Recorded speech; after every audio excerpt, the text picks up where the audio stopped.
एक बार एक किसान परमात्मा से नाराज हो गया। कभी बाढ़ आ जाए, कभी सूखा पड़ जाए, कभी धूप तेज हो जाए तो कभी ओले पड़ जाए। हर बार कुछ ना कुछ कारण से उसकी फसल थोड़ी खराब हो ही जाया करती थी।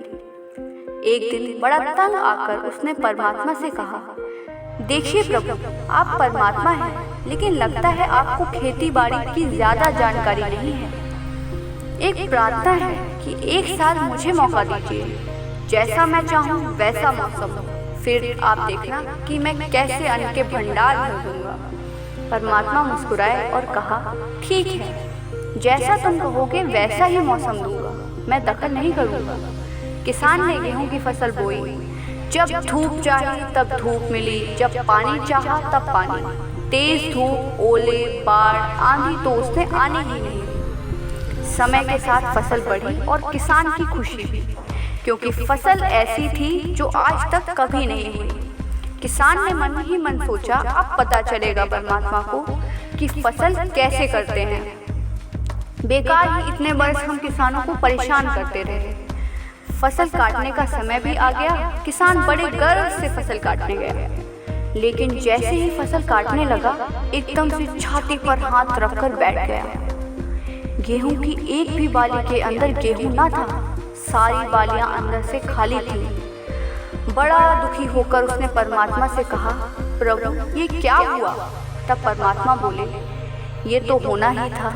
तुमने पौधों को संघर्ष का जरा सा भी मौका ना दिया, ना तेज धूप में उन्हें तपने दिया, ना आंधी ओलों से जूझने दिया। उनको किसी प्रकार की चुनौती का एहसास जरा भी ना होने दिया।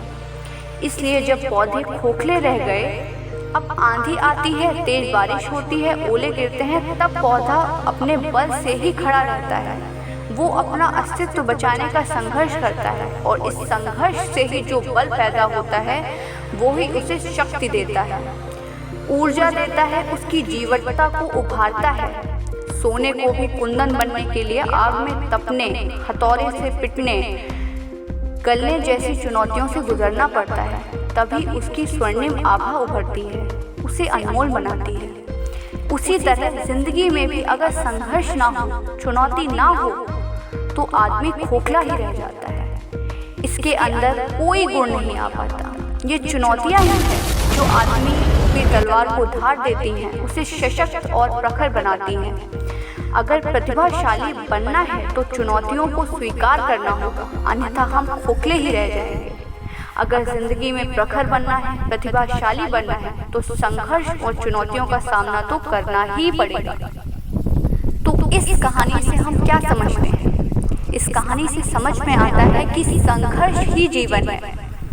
अगर आपको ये कहानी अच्छी लगी हो तो कमेंट बॉक्स में ज़रूर बताइए। धन्यवाद।